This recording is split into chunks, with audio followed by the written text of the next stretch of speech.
Azt hiszem két különböző csoportra osztanám őket. Ugye vannak, akik hamarabb érkeztek, tehát a háború kezdetekor ők szerintem már jobban beletörődtek ebbe a helyzetbe, és jobb állapotban vannak, mint ahogy az én osztályomban látom, ők már kialakították itt a saját baráti társaságokat, és mindig együtt vannak, amikor az órára is jönnek, és ők vidámak és sokkal felszabadultabbak, mint azok, akik később érkeztek. Rajtuk még látszik, hogy így nehezen nyílnak meg, próbálják így a távolságot mindenkivel tartani, velük a kommunikáció is az órákon nehezebben történik.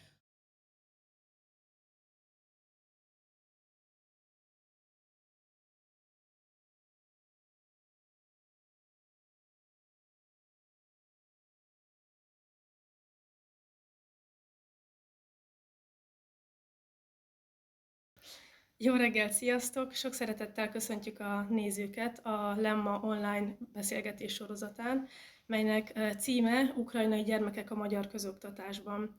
A mai beszélgetésnek pedig a témája Ukrajnai gyermek az osztályomban. A beszélgető partnereim Spikutné Lackó Mária, Kurmai Mondics Lívia és Tóth Emília. Először is arra kérnélek titeket, hogy pár szóban mutatkozzatok be, honnan jöttetek, kik vagytok, milyen kapcsolódásotok van a mostani menekült krízishez. És akkor Marika, kérlek ezt. Jelenleg egy belvárosi általános iskolába első osztályt tanítok, ahol 5 ukrán gyermek található. Én gyermeknyelviskolát vezettem Kárpátalján, jelenleg Budapestre költöztünk és itt élünk. Idegen nyelvtanár vagyok és tolmács. Én pedig az Ötvös Loránd Tudományi Egyetemen tanulok, ezen belül kaptam a lehetőséget, hogy a Pop-Up School-ban tanítsam az ukrán diákokat magyarul, mint idegen nyelv. Köszönöm szépen. Marika, te mondtad, hogy az osztályodban vannak ukrajnai gyermekek. Tudnál esetleg arról beszélni pár szóban, hogy működik az ő beiskolázásuk, milyen gyakorlatok és praktikák vannak ennek kapcsán most érvényben, például milyen osztályba kerülnek ők, milyen elvárásokat támaszt az iskola velük szemben, neked milyen tapasztalataid vannak? Jelenleg ez úgy történik, hogyha még a tanév megkezdése előtt jelentkeznek a tanulók az iskolánkban, akkor megismerkedünk velük természetesen, és felajánljuk, hogy egy évvel korábbi évfolyamban, mint ahogy az életkoruk engedi, abba az osztályba iratkozzanak be, hogy a magyar nyelvet egy kicsit jobban elsajátítsák, és kicsit több idejük legyen arra, hogy behozzák az esetleges lemaradásokat. Természetesen vannak olyanok, akik esetleg ezt nem fogadják el, mert szeretnének a saját korosztályuknak megfelelő osztályba tanulni, akkor ezt is figyelembe vesszük, és akkor beiskolázzuk őket abba az osztályba, amelyikbe tartoznának életkoruk szerint. Előfordul az is, hogy évközben érkeznek diákok, és akkor a már meglévő osztályokban várjuk őket szeretettel egy-egy vagy két-két próbanapra, és akkor eldönthetik, hogy melyik osztályba érzik jobban magukat. Tehát most évközben is érkeztek gyerekek, és most is a múlt héten volt egy kisfiú, aki 2 napot az egyik osztályba, a 2 párhuzamos osztály közül a másikba is töltött 2 napot, és akkor eldöntötte, hogy melyikbe érzi jobban magát, és akkor ő választhatott, hogy hova szeretne menni, mert nagyon fontos, hogy jól érezzék magukat. És az ő értékelésük az mi alapján működik? Tehát ugyanolyan követelmények vannak velük szemben, mint a többi diákkal, vagy valamilyen különleges? Természetesen nem alapján? minden tantárgyból, nyilván a magyar nyelvből kevésbé. Mindenki egy kicsit azért azt gondolom, hogy elnézőbb velük szembe, nem támasztunk akkora követelményeket, úgy próbáljuk értékelni az ő munkájukat, hogy magukhoz képest, tehát mindig a saját fejlődésükhöz képest próbáljuk értékelni. Nyilván vannak olyan szituációk, vagy olyan esetek felsőbb tagozaton, ugye, ahol ezt nehéz megoldani, mikor sok tanár tanítja őket, de azért igyekszünk felmérni azt, hogy jó legyen nekik is. Értem, köszönöm. Livi, ezt most hozzád intézem elsősorban, de ti is nyugodtan szóljatok hozzá. Mi a cél szerinted az integráción belül? Tehát, hogy ezt sokszor hangoztatjuk, hogy integráljuk az ukrajnai menekült gyermekeket. Mi a konkrét cél ezzel, és ehhez hogyan viszonyulnak maguk a gyerekek, illetve a szülők? Én úgy gondolom, azok a tapasztalataim alapján, amit itt láttam Budapesten, mióta itt élünk, hogy elsősorban az a fontos, hogy elnézést, hogy szeressenek itt lenni. Tehát ezek a gyerekek a bizonytalanságba érkeztek, és a legfontosabb számukra az, hogy megkapaszkodjanak. Én úgy gondolom, hogy ahhoz, hogy megkapaszkodjon egy ember valahol, ahhoz szükséges az, hogy a nyelvet legalább valamilyen szinten tudja. Ahogy Marika néni is biztos tapasztalod az iskolában, a tantermen belül, a gyerekek nagyon nyitottak, főleg a kisebbek. Tele vannak szeretettel, valahogy egy pillanatra feledni is tudják azt a helyzetet, amiből jöttek, vagy amiben vannak pont. És ezért ezeket a mankokat meg kell adnunk nekik, hogy a híd a két ember között, a nyelv az meglegyen. És akkor ők majd szépen felépítik, gondolom, az életüket, a kis környezetüket. És Marika, tudsz esetleg néhány ilyen praktikát vagy játékot mondani, amit te használsz az osztályodban Hát ez beilleszkedésre? egyénre változik igazából. Úgy van, hogy van, aki éppen a szituációs játékokat szereti jobban. Van, aki abból tanul jobban, hogy előtte látja, hogy mit csinál a másik gyerek, tehát hogy megmutatjuk neki.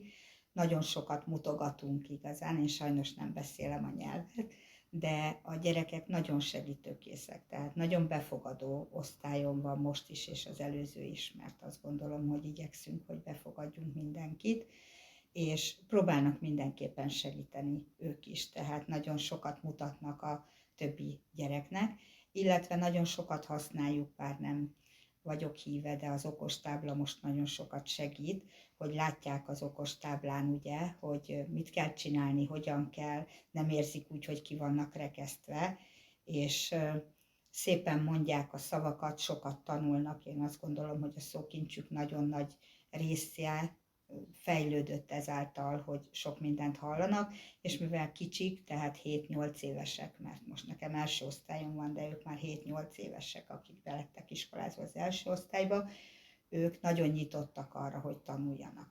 Egy-két kivétellel, de nagyon ügyesen már kezdenek olvasni, úgyhogy gyönyörűen írnak, mert ugye az alapjaik megvannak, tehát szépen írnak, úgyhogy kezdik a magyar betűket is elsajátítani. Úgyhogy én azt gondolom, de főleg a példamutatás, és főleg az számít, hogy ott vagyunk velük, és a szeretet szerintem nagyon sok esetben átsegíti őket a nehézségeken. Tehát akkor bennük is van egy nyitottság a felé, Igen, mindenképpen nagyon. Nagyon szeretik a tevékenykedtetést, mert hogy nagyon sok mindent ugye tevékenységből vezetünk le, és sokat magyarázunk úgy, hogy nem elmondjuk, mert azt ők nem élvezik, hanem igazán csináljuk. Tehát a számolást, az írást és minden egyebet, tehát különleges módszerekkel, például grízbe írunk például betűelemeket, vagy tehát nem ilyen hétköznapi, hogy csak a papírra, vagy akár korongozunk, vagy bármit csinálunk, tehát korongokból rakunk ki dolgokat, vagy logikai lapokból, tehát ez mindenkinek rendelkezésére áll egy első osztályba, és ezt nagyon sokat használjuk.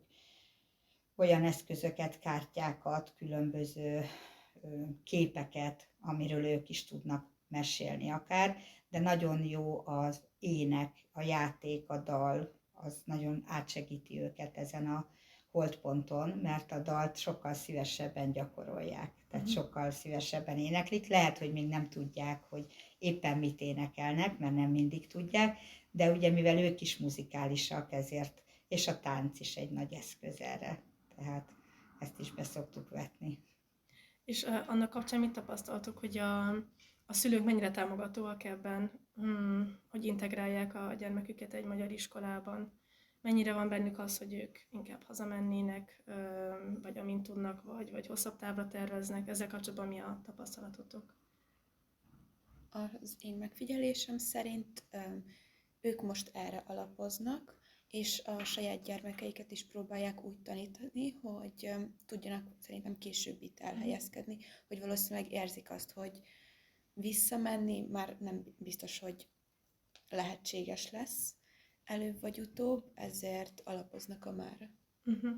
És Emília, te meglátásodban mi az ő motivációjuk emellett a magyar tanulásra, hogyha van ezen kívül, illetve milyen korosztályokkal találkozol leginkább az ELTE Pop-Up Schoolban? Igen, tehát nálunk 2 csoport van, egy fiatalabb, itt ilyen 9-12 éves korú gyerekek vannak, és egy nagyobb, idősebb, tehát ez 12-től egészen 16 éves korig terjed. Én a nagyobbakkal dolgozom, és itt szerintem elsősorban a saját motiváció áll az első helyen, mert ezek a gyerekek már sokkal jobban értik azt, hogy nekik szükség van az oktatásra, és hogyha később szeretnék érettségizni valamilyen formában, akkor erre szükség van.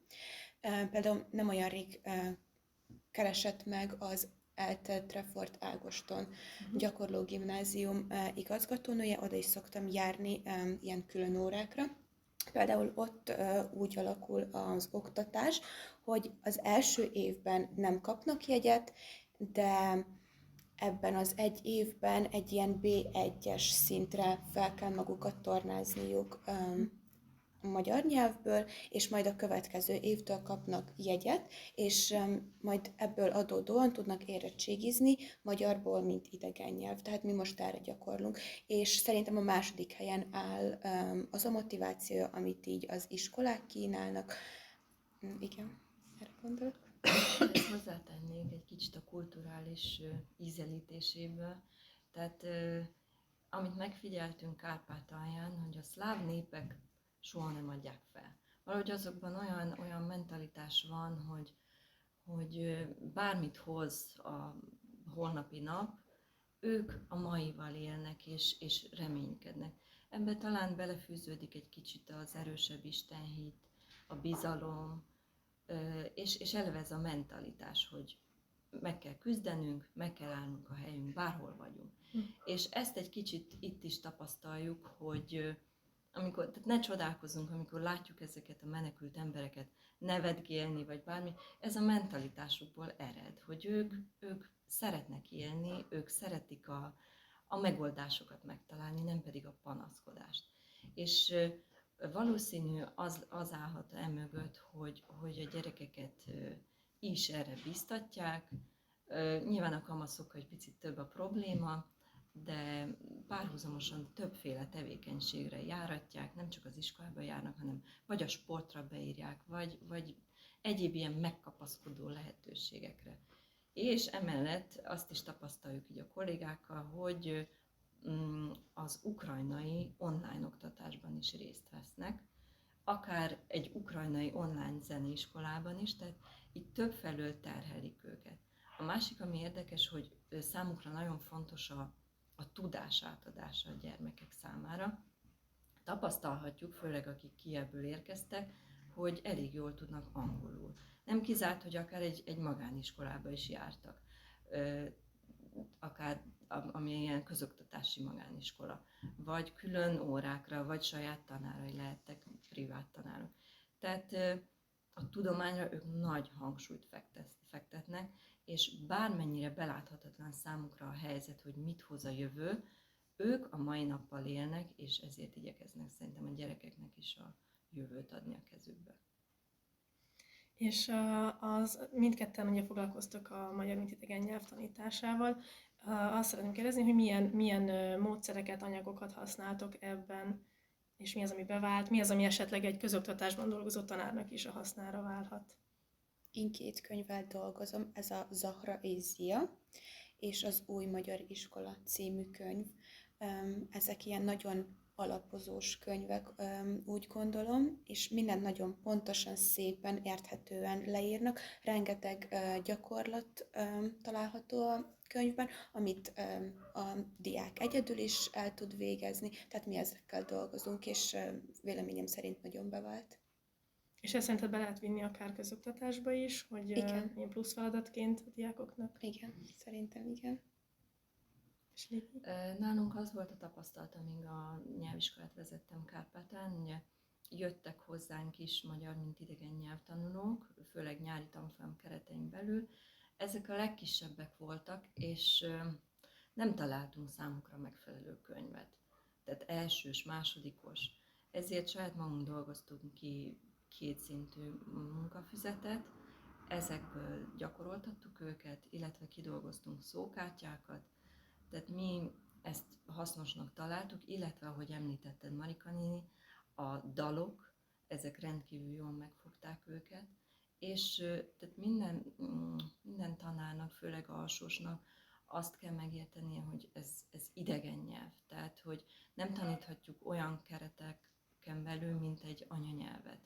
Ezért minden nemű, akár ami angol tanításhoz szükséges, ilyesmi módszereket bőven alkalmazunk, akár kártyákat, ahogy mondtad, akár játékokat, tehát a gyermek nyelve a játék, semmi más. Tehát főleg az alsósoknál. Ezért nagyon fontos bármilyen társast, ami alkalmazható játékként, ahol van dobókocka, vagy bármi, és idegen nyelvtanításhoz jó, azt bőven használjátok. Tehát ez lesz a leghatékonyabb, ezt láttuk a nyelviskolában, hogy pillanatok alatt megtanulnak a játék nyelvén keresztül. És ezek a tankönyvek és módszerek szerintetek középiskolás korosztályban is alkalmazhatóak, vagy ott valamilyen más módszerhez lenne érdemes nyúlni, gondoltak? Szerintem ott, igen, ott is fontos a játékok alkalmazása, bár ezeknél a gyerekeknél én például azt látom, hogy ők már sokkal inkább nyitottak arra, hogy komolyan kell venni a tanulást, és sokkal többet szeretnének hallani. Mi például folyamatosan írunk, tolbamondást is például, hangalapú értést is, és minél többet próbálok ezeknek a diákoknak adni, mutatni, hogy minden készséget egyformán és egyszerre fejleszünk. Marika, mondtad ugye, tehát az integrációval kapcsolatban is mondtál nagyon izgalmas történeteket, már korábban is beszélgettünk erről. El tudod mondani, hogy körülbelül hogy néz ki egy ilyen tanóra nálatok, ahol ott vannak ezek az ukrajnai gyermekek? Nekik külön feladatot adsz, vagy ők magukban megoldják egymással, vagy valaki fordít nekik, vagy hogyan hidalod át ezt a nyelvi akadályt az óráidon? Alapvetően én azt gondolom, hogy az ukrán gyermekeket magyar gyermekek mellé szoktam ültetni, hogy tudjanak segíteni egymásnak, mert legjobban egy gyerek tudja elmondani egy gyereknek, amit meg kell tanulni, mert ők azonos szinten vannak, tehát körülbelül ugyanúgy látják a világot. És ezért ők is, ahogy itt említettétek az angol nyelvet, ők is már egy kicsit tudnak angolul, mert már az iskolában is van, illetve az óvodában is van angol, és nagyon édesek, amikor kézzel-lábbal próbálják angolul is elmagyarázni nekik, hogy mit kéne csinálni, vagy hogyan kéne behaladni. Látják a magyar gyerekeket, hogy mit kell csinálni, éppen egy játéknál, vagy bármilyen tevékenységnél, de van, amikor együtt kapnak feladatot, amit együtt tudnak megoldani.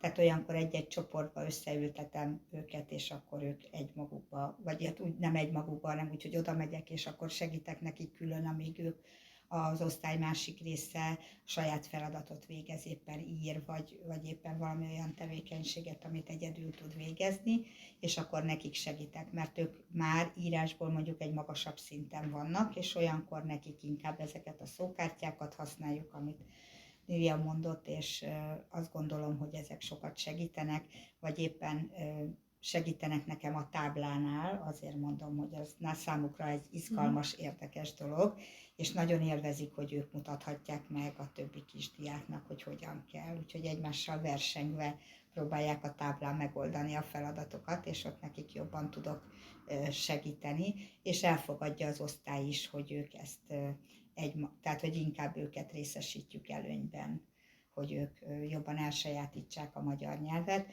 de én azt gondolom, hogy mivel én első osztályos vagyok, most tanuljuk a betűket, és ők azért szép lassan inkább ilyen osztályszinten dolgoznak még. De a nagyobbakkal természetesen külön is foglalkozunk, tehát ott csoportosan, illetve vannak külön foglalkozások is számukra, amelyet a tanítónénik végeznek, vagy tanárok végeznek. Hogyha a nyelvi akadályról beszélünk, akkor ugye azt gondolnánk, hogy azok a menekültek, akik Kárpátaljáról érkeznek, nem szembesülnek igazából problémákkal, de hogy azért az ő esetükben is oda kell figyelni az integrációra és a kulturális különbségekre. Ezzel kapcsolatban, Livi, tudsz esetleg mondani néhány tapasztalatot vagy tanácsot, hogy kárpátaljai gyermekeknél, fiataloknál mire érdemes figyelni? Hát elsősorban ne azonosítsuk őket az ukrán kultúrából jöttek el, mert ezek magyar gyermekek, és nagyon fájó tud lenni. Hallottam szülőktől, kollégáktól, hogy néha így összerakják őket Ukrajnából menekült gyermekekkel, és akkor így tartanak nekik közös foglalkozásokat, ez akár nagyon bántó is lehet. Tehát ezek a gyerekek magyar identitásúak, és inkább a magyar gyerekekhez zárkózzuk őket fel. Ugyanolyan jó képességű és okos gyerekek, mint a magyarországi gyermekek. Egy dolgot kell megértenünk, hogy 2 éve nem volt rendes oktatás Ukrajnában a Covid kapcsán. És voltak a nagyon hosszú téli szünetek, amik a fűtés miatti kimaradást eredményezték. Nem azért, mert buták a gyerekek, hanem mert ilyen körülmények között kellett tanulniuk. És akár az alsósokra voltak olyanok, akik eleve így kezdték az első osztályt, hogy online. Ezért nyilván nem rendelkeznek olyan alapokkal, de higgyünk bennük. Tehát egy gyerek akkor tud fejlődni, amikor hiszünk benne, és erősítsük meg az ő hitét önmagában. Foglalkozunk egy kicsit türelmesebben velük, mert nekik is nagy trauma volt a költözés. Ők elvesztették egy pillanat alatt a barátaikat, az otthonukat, nyilván akár saját gyermekeimről beszélek, el tudtuk hozni onnan később a dolgokat, akik elköltöztünk ide, de nekik ez egy trauma volt. Egy kicsit több időre van szükségük, hogy kibontakozzanak, és hogy kifejezetten a tanulásra tudjanak koncentrálni. És Emília, te ezzel kapcsolatban mit tapasztalsz a te diákjaidnál, hogy milyen lelkülettel, milyen lelki-mentális állapotban érkeznek hozzád, és hogy tudod az ő fejlődéseket ilyen téren segíteni? Itt azt hiszem 2 különböző csoportra osztanám őket. Ugye vannak, akik hamarabb érkeztek, tehát a háború kezdetekor ők szerintem már jobban beletörődtek ebbe a helyzetbe, és jobb állapotban vannak, mint ahogy az én osztályomban látom, ők már kialakították itt a saját baráti társaságokat, és mindig együtt vannak, amikor az órára is jönnek, és ők vidámak és sokkal felszabadultabbak, mint azok, akik később érkeztek. Rajtuk még látszik, hogy így nehezen nyílnak meg, próbálják így a távolságot mindenkivel tartani, velük a kommunikáció is az órákon nehezebben történik. Ami az osztálytársakat illeti, én is azt szeretném kihangsúlyozni, hogy a gyerekek elmondása alapján nagyon befogadóak, és ők is például, ha valamit nem értenek, próbálnak angolul kommunikálni, illetve olyat is meséltek nekem, hogy a tanárok olyan szempontból is segítenek neki, hogy egy adott szöveget lefordítanak ukránra, igaz helytelenül, de Google fordítós segítségével, és ez a gyerekeknek annyira jól esik, hogy valamilyen szinten próbálnak segíteni, illetve az, hogy mindig megkérdezik, hogy tudnák segíteni neked. Ha valami problémád van, vagy csak szeretnél beszélgetni, nyugodtan fordulhatsz hozzám, keresd bátran. És Marika, nálatok ez hogy működik? Vagy hogy az osztályt te valahogyan felkészítetted erre, hogy érkeznek hozzájuk újak, ők milyen lelkülettel fogadták őket, és a menekült gyerekeknek milyen fejlődést látsz az ő hozzáállásukban? Hát amikor 4. osztályunk volt, akkor természetesen elmondtam, hogy érkeznek új tanulók, és hogy honnan érkeznek, és hogy segítsék őket mindenben, mert nagyon fontos, hogy minél gyorsabban és ügyesebben beilleszkedjenek, és nagyon vevők voltak erre, tehát próbáltak segíteni, beszélgetni, barátokként viselkedni velük. Most az első osztálynál erre azért nem volt lehetőségem, mert én is most találkoztam először ezekkel a gyerekekkel, tehát nem egy osztályközösség volt, de annyiból sokkal jobb, hogy együtt tudtuk ezt az osztályközösséget kialakítani. És együtt tudták megvívni azt a csatát, hogy kinek hol a helye ebben a kis közösségben, és nagyon jól játszanak együtt.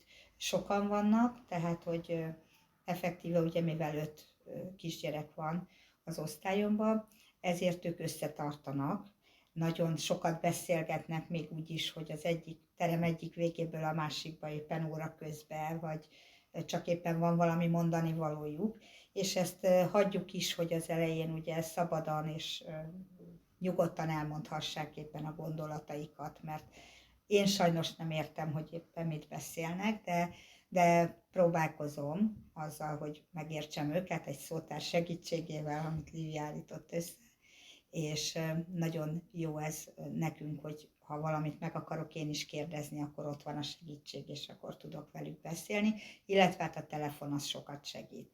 Bár én nem akarom őket rászoktatni erre a telefon témára, mert akkor nem nagyon akarnak majd magyarul válaszolni, mert azt várják, hogy lefordítsam telefonon, és ők még kicsik és nagyon fogékonyak arra, hogy megtanulják. De nagyon összetartóak, tehát ezt alá tudom támasztani, hogy együtt is összetartanak, támogatják egymást, és az osztályközösség is támogatja őket mindenben. Volt-e bármilyen konfliktusotok, vagy olyan probléma, amit mondjuk nehezetekre esett megoldani, így akár a kulturális különbség, akár a beilleszkedés kapcsán? Ezt így kinyitom mindannyiatoknak. Hát előfordulnak nehézségek, mert ugye nem csak ukrán tanulók vannak nálunk, hanem orosz tanulók is, és bekerülhetnek egy-egy osztályba, egy-egy közösségbe. Nálunk is így van ez, hogy van orosz származású és van ukrán származású gyermek, és ugye aki egy kicsit otthon jobban orosz ellenes dolgokat hall, vagy éppen olyan a mentalitása, az iskolába is ezt folytatja. És azért nem szabad azt letagadni, hogy ki honnan jött. Nagyon fontos, hogy azért elmerje mondani az a gyermek, és nem feltétlenül merte ezt megtenni. Illetve voltak kisebb konfliktusok, hogy összefogtak az ukrán származású gyermekek a más gyermekek ellen. Ezt azért nagyon nehéz megoldani, főleg nyelvi nehézségek árán, de ugye azt gondolom, hogy próbáltuk azt elmondani, hogy mindannyian egyformák vagyunk, és a gyerekek semmiről nem tehetnek, ami most itt között a két ország között történik. Mi is a UACT program keretein belül tapasztaltuk, hogy bizonyos gyermekek nagyon súlyos traumákkal érkeznek, és akár a magyar osztály közösséget tudják bomlasztani azzal, hogy nem tudják, hogy hol tartanak legbelül. Úgyhogy itt valószínű, hogy nagyon erős lelki támaszra van szükség, és ezt nem szabad elhanyagolni. És mi az, amit egy tanár ilyen helyzetben tehet, vagy mi a tanár felelőssége szerintetek? Én úgy gondolom, hogy látja a tanár, hogy mi az, ami eltér a normától, illetve tudhatja, hogy melyik régióból jöhet az a gyermek, hogyha súlyos hadcselekmények vannak a történetében, akkor valószínű, hogy legbelül nagyon sérült a gyermek. Tehát ott nem, hogy a tanulásra nem tud figyelni, hanem az alapszocializációs folyamatokra sem.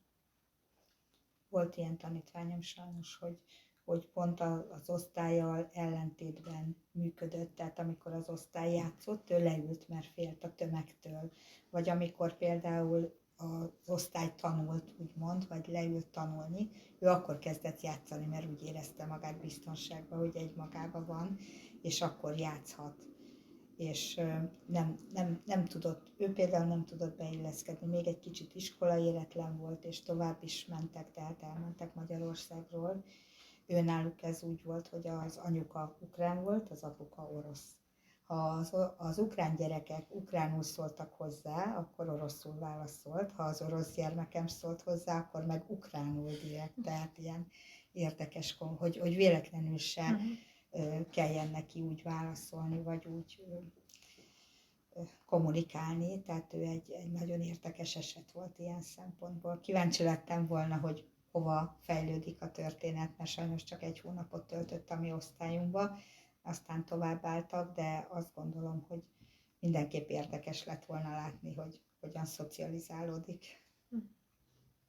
És mit gondoltok, hogy milyen mankókra támaszkodhat egy tanár egy ilyen konfliktus vagy probléma megoldásában, illetve unblock a menekültekkel való foglalkozás során? Tehát, hogy vannak-e olyan akár szakemberek, vagy az iskolában olyan segítők, vagy olyan anyagok, olyan csoportok, bármi, ami a tanárok munkáját segítheti ebben a folyamatban?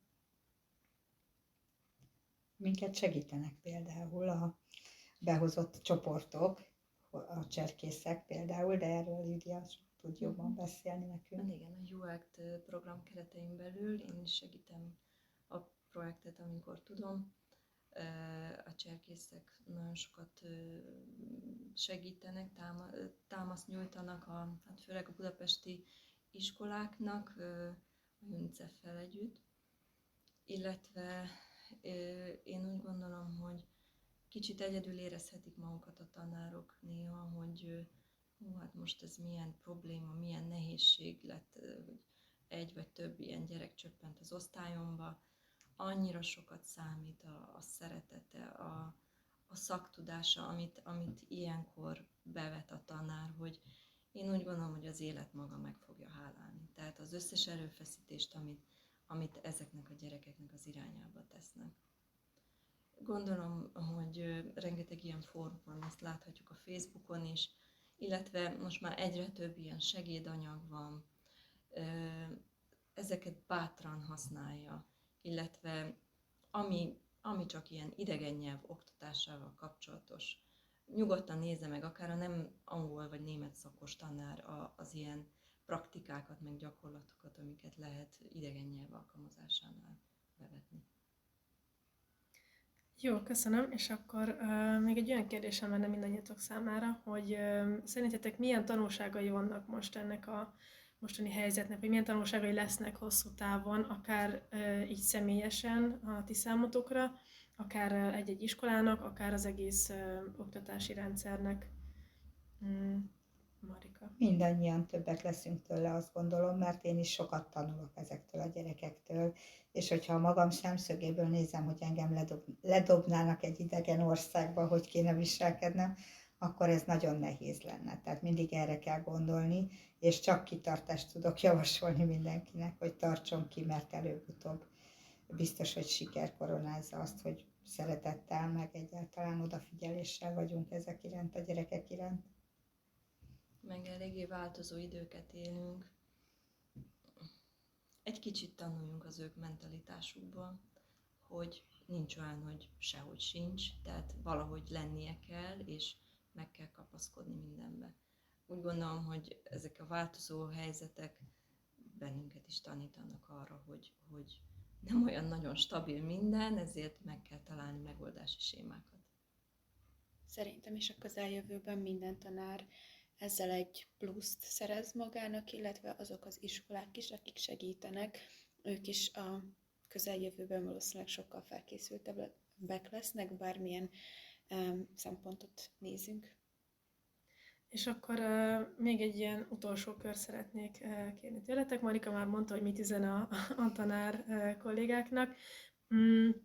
Esetleg ki tudnátok emelni még egy nagyon maradandó, mondjuk ilyen sikertörténetet, vagy pozitív élményt ebből az elmúlt időszakból, ami tudjuk, hogy nagyon viszontagságos, meg rengeteg nehézséggel teli, viszont azért vannak benne sikertörténetek is. Tehát valamilyen sikertörténetet, illetve egy üzenetet akkor tőletek is a hasonló cipőben járó tanároknak, pedagógusoknak. Szerintem a folytonos motiváltság az nagyon fontos, és engemet nagyon motivál, hogy én mindig olyan pozitív véleményeket kapok a diákoktól, hogy például, hogyha hazautazom Kárpátaljára, és valaki engem helyettesít, akkor visszajövök, és elmondják, hogy mennyire hiányoztam, és hogy mennyire jó, hogy itt vagyok, és hogy mennyire szeretik azt, hogy én tanítom őket. Például 2 héttel ezelőtt volt egy új fiú is az osztályunkban, és a következő órán már nem tudott megjelenni, de írt egy e-mailt, hogy nagyon tetszett neki az órám, ahogy tartottam, és hogy következő alkalommal természetesen újra itt lesz, és ez nagyon-nagyon pozitív számomra, és motivál engem, hogy akkor jól csinálom, és továbbra is ezen az úton kell haladni. Igen, ahogy Emilia is említette, szerintem minden tanár megtapasztal ezt a hatalmas szeretetáradatot, de ez eleve a szakmából ered. Mennyire tudnak ragaszkodni a gyerekek, illetve folyamatokat megfigyelni, hogy a magyarországi gyerekek hogy össze tudnak fonódni ezekkel a gyermekekkel, mit vált ki belőlük. Ez nekik is egy tanulási folyamat, a gyerekeknek maguknak, akik a hazájukban vannak és befogadóak, hogy segítőkezet kell nyújtani egy kicsit szolidárisabbnak lenni a másik iránt, hogyha nélkülöz. Mondom, ez neveli őket is.